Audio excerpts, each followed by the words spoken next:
میں چاہ رہا ہوں کہ آپ لوگوں میں سے کوئی اب حدیث پڑھے.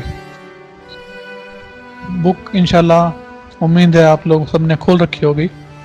صرف آپ لوگوں کا جو ہے ڈر نکالنے کے لیے، جھجک نکالنے کے لیے، آپ لوگوں میں سے مردانے میں سے کوئی حدیث پڑھے اس کو.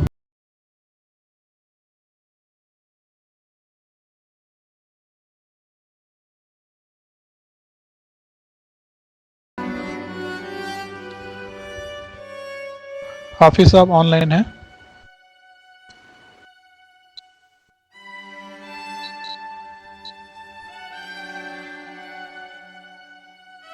نہیں دکھ رہے. اس میں کافی سارے لوگ ہیں. ہمارے جنید صاحب ہیں اس میں، شیخ جنید ہے نا؟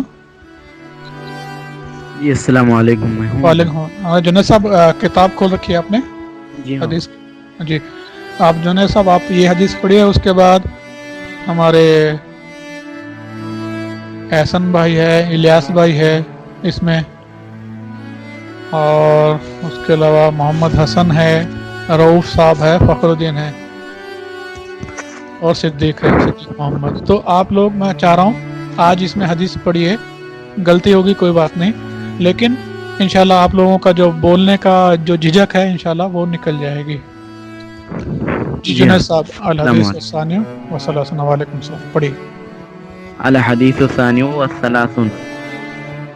مہر.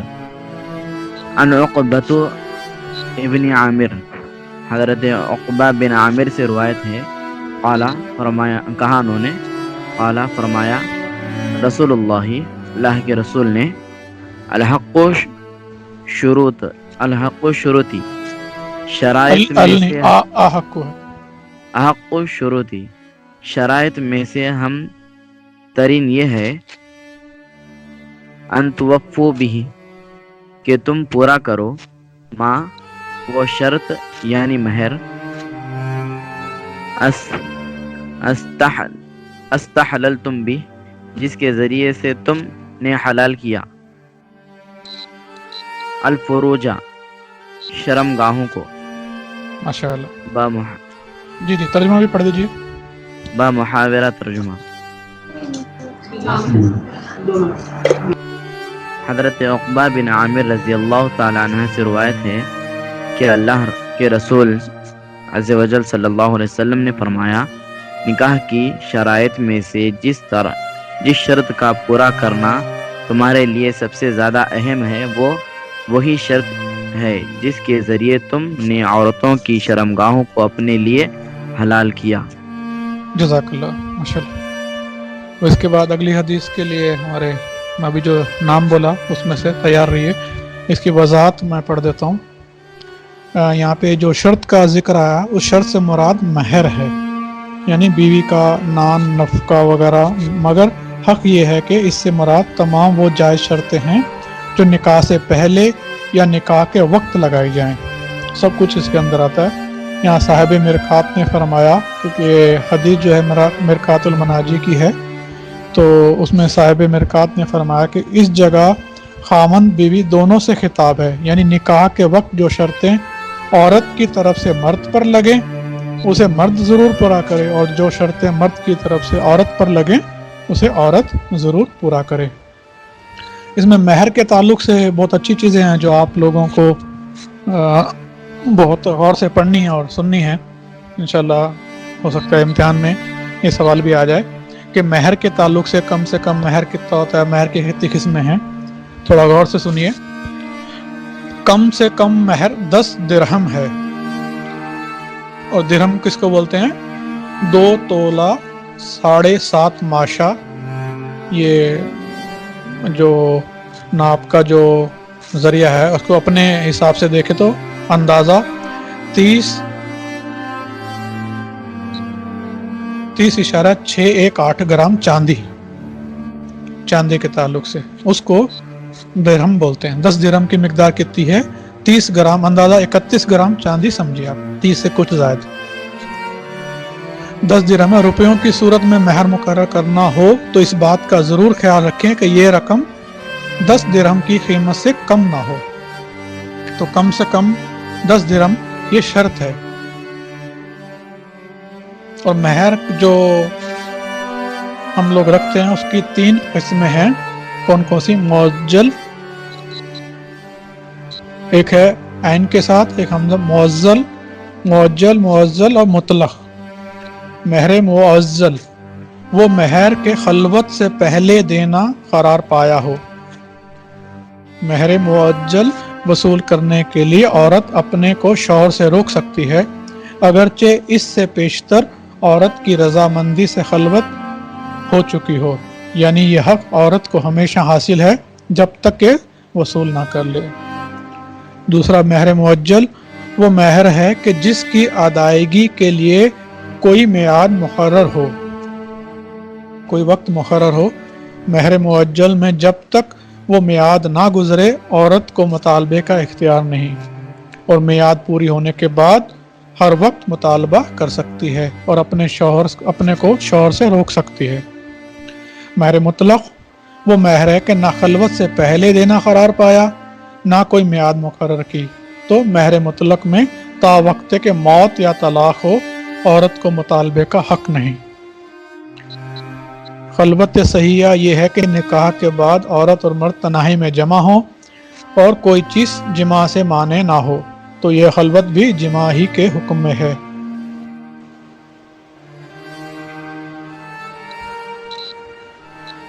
موانع جماع 3 ہیں: معنی شرعی، معنی حسی، معنی طبعی. معنی شرعی عورت کا حیض و نفاس میں ہونا یا ان میں سے کسی کا رمضان کا روزہ دار ہونا. معنی حسی مثلا مرد کا بیمار ہونا یا عورت کا اس حد تک بیماری میں مبتلا ہونا کہ جماع نہ ہو سکے.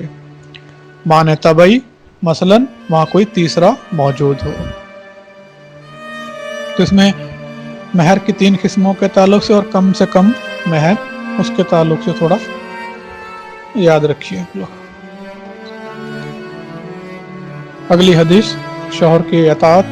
الحدیث الثالث و ثلاثون. کون پڑھیں گے؟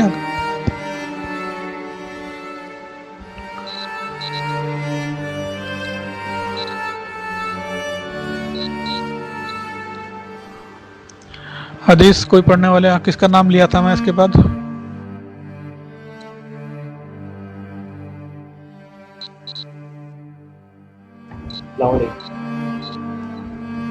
وعلیکم السلام. جی صاحب تھوڑا آواز تھوڑا زور سے بولیے. السلام علیکم ورحمۃ اللہ وبرکاتہ. وعلیکم السلام ورحمۃ اللہ. جی حضرت پڑھیے. انا ابی ہریرہ، حضرت ابو ہریرہ سے روایت ہے، ان نبی سے قالا فرمایا، لو اگر کنتم امرن احدن میں حکم دیتا کسی کو، ان یسجدو کہ وہ سجدہ کرے، کہ احدن کسی کو، الامراتو تو میں ضرور حکم دیتا، المرات عورت کو، ان تسجد کہ سجدہ کرے وہ، لزوجہا اپنے شوہر کو. جی ترجمہ بھی پڑھ دیں. ماورے ترجمہ. حضرت ابو ہریرہ رضی اللہ تعالیٰ عنہ سے روایت ہے کہ اللہ کے رسول صلی اللہ علیہ وسلم نے فرمایا، اگر میں کسی کو حکم دیتا وہ اللہ تعالیٰ کے سوا کسی دوسرے کو سجدہ کرے تو عورت کو ضرور حکم دیتا کہ وہ اپنے شوہر کو سجدہ کرے. جزاک اللہ. ماشاءاللہ بہت ہی بہترین حدیث ہے یہ، خاص طور پہ عورتوں کے لیے.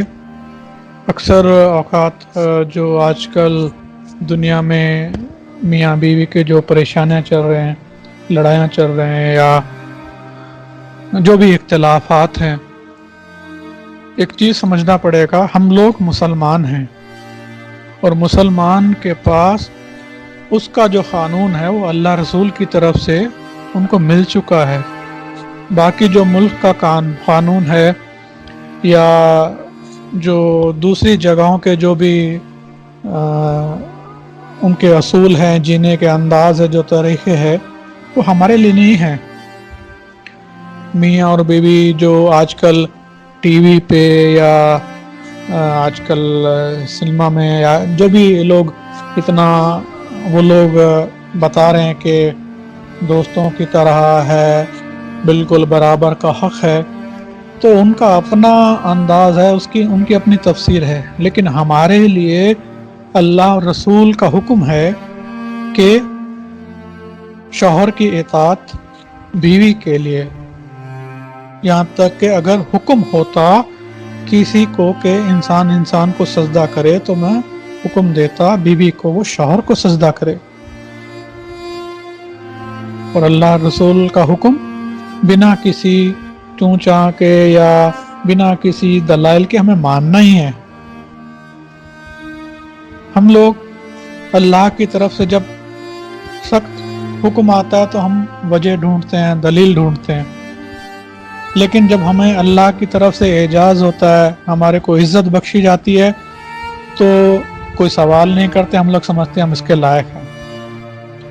یہ تکلیف دیتی ہے بعض بچیوں کو، بعض عورتوں کو کہ اور شوہر کا اتنا مقام، شوہر کو سجدہ کیا جائے، لیکن وہی بچی، وہی عورت جب ماں بنتی ہے اور اسی کے قدموں کے نیچے اللہ جنت دے دیتا اس کے بچوں کی، تب وہ کچھ سوال نہیں کرتی، تب وہ سمجھتی ہے نہیں میں اس کی جو ہے حقدار ہوں۔ ایسا نہیں ہے۔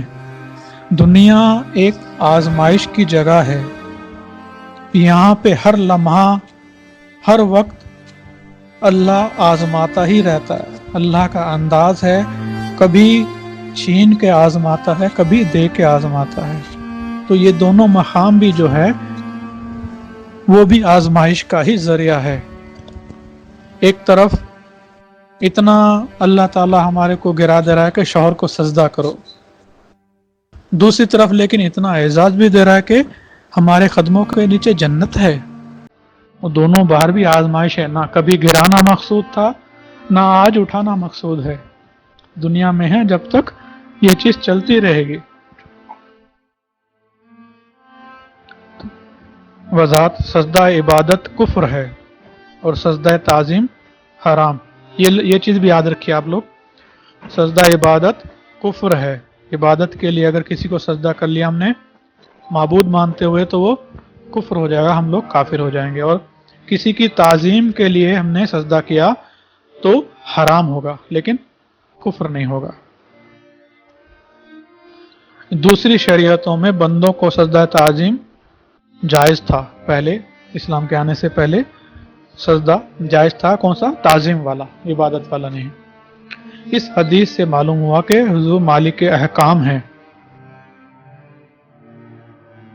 جبھی تو فرماتے ہیں کہ اگر میں کسی کو سجدے کا حکم دیتا، یہاں پہ اللہ تعالیٰ کا ذکر نہیں ہے، حضور سرکار خود بول رہے ہیں نبی کریم کہ اگر میں کسی کو سجدے کا حکم دیتا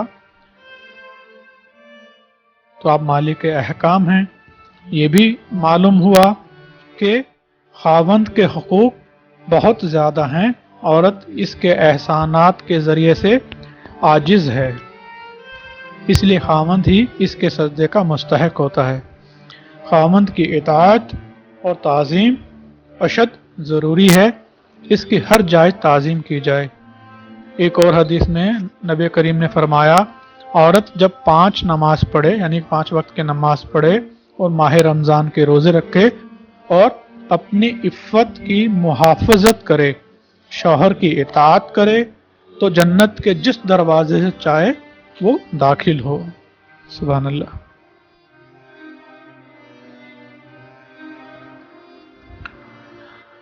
چلیے اب کون ہے اگلی حدیث؟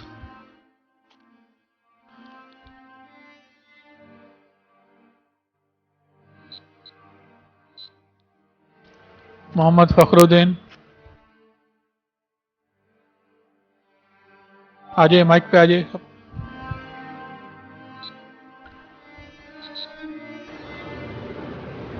السلام علیکم۔ وعلیکم السلام جی صاحب، اللہ اچھا رکھیں جی۔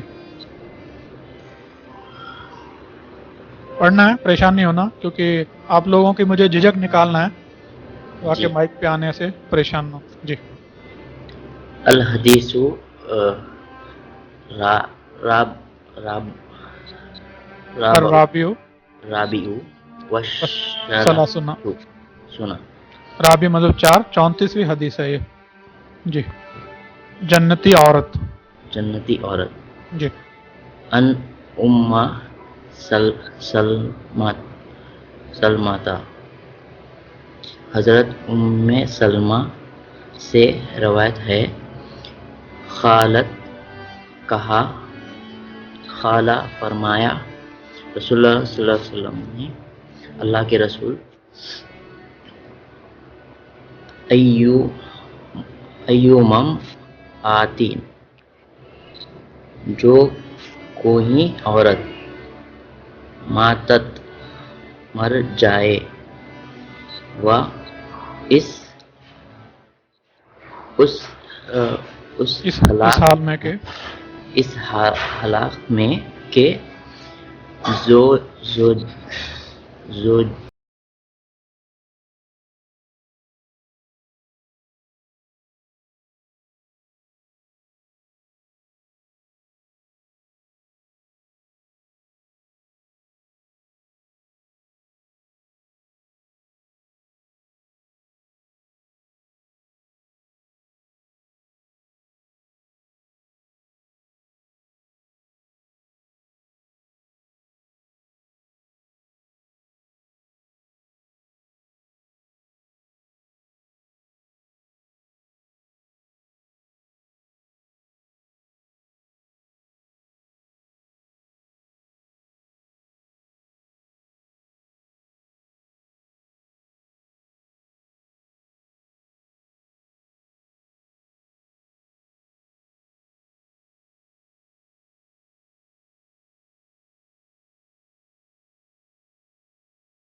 تو عورت جنتی ہے جنتی ہے ماشاء اللہ جزاک اللہ جزا اس کی وضاحت دیکھیے یہاں خاوند سے مراد مسلمان عالم متقی خاوند ہے یہ قیود بہت ہی مناسب ہے کیونکہ بعض بے دین خاوند تو عورت کی نماز سے ناراض ہوتے ہیں اس کے گانے بجانے سنیما جانے اور بے پردہ پھرنے سے راضی ہوتے ہیں یہ رضا بے معنی ہے سمجھ میں آیا اس میں یہ جو شوہر اس سے راضی ہو کا مطلب شوہر جو خود ہے وہ خود متقی پرہیزگار عالم ہو جس کو معلوم ہو دین اور دنیا میں فرق ہے کیونکہ آج کل تو جو لوگ ہیں بیوی اگر بے پردگی سے گھومتی ہے تو الٹا خوش ہوتے ہیں ارے واہ ہماری بیوی تو ماڈرن ہے یا ہمارے بچے ایسے ہیں یا وہ ایسے ایسے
اردو نہیں آتا مجھے بالکل. نہیں سنے یار، کیا بول رہے ہیں آپ؟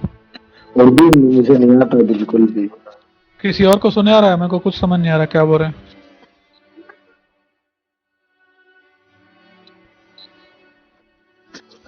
ہلو. جی جی فرمائیے. اردو نہیں آتا مجھے بالکل اچھا بھی. ٹھیک. اچھا اردو نہیں آتا، ٹھیک ہے کوشش کریے آپ. الیاس صاحب ہیں، محمد الیاس.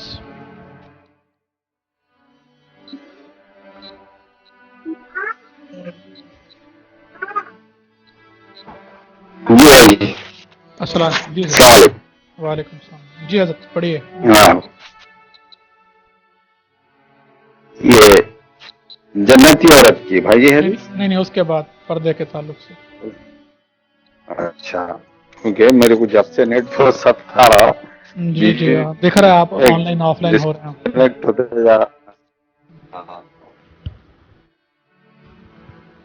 یہ پردے کی پڑھوں. جی جی پردے کی.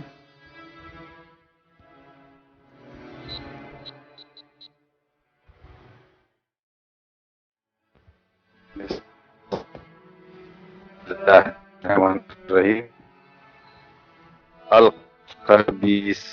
القبیس القاس والصافون. عربی میں پڑھوں بھائی جی اردو میں؟ جی جی عربی پھر اس کا اردو ترجمہ، جیسے الحدیث الخامس وثلاثون 35 حدیث عن ابن مسعود، حضرت ابن مسعود سے روایت ہے ایسا. عن ابن مسعود، حضرت ابن مسعود سے روایت کرتے ہیں، ان نبی صلی اللہ تعالی علیہ وسلم سے قالا فرمایا، مرتن عورت الف لام آ گیا تو پردے ترجمہ میں نہیں لگانا. رکھنے کی چیز ہے. جی اچھا، مرأتن عورت. نہیں نہیں عورتن المرآت. المرأت عورت، مرأتن پردے میں رکھنے کی چیز ہے. فیضا تو جب خرجتی وہ عورت نکلتی ہے، اس طرفہ نگاہ اٹھا کر دیکھتا ہے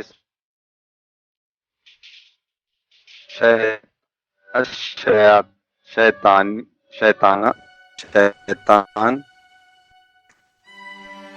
اس کا ترجمہ بھی پڑھ دیجیے آپ، با محاورہ ترجمہ. ہمارا ترجمہ حضرت ابن مسعود رضی اللہ تعالی عنہ سے روایت ہے کہ اللہ کے رسول عز و جل صلی اللہ تعالی علیہ وسلم نے فرمایا کہ عورت ہے، یعنی پردے میں رکھنے کی چیز ہے. جب وہ باہر نکلتی ہے تو شیطان اس کو گھورتا ہے. جامع ترمذی کتاب النکاح باب 18 حدیث 1176. وضاحت. عورت کے معنی ہیں. جزاک اللہ، بس جزاک اللہ. شکریہ. اس میں عورت کا لفظ جو ہے 2 بار آیا. عورت ہے، عورت کا مطلب ہوتا ہے پردہ، پردے میں رہنے والی رکھنے والی چیز. عورت کے معنی ہے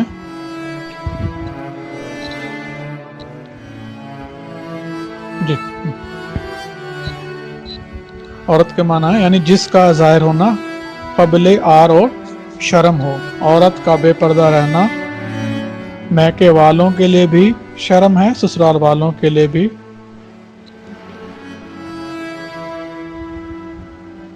استشراف کا معنی ہے کسی چیز کو بغور دیکھنا، غور سے دیکھنا، یا اس کے معنی ہے لوگوں کی نگاہ میں اچھا کر دینا تاکہ لوگ اسے بغور دیکھیں.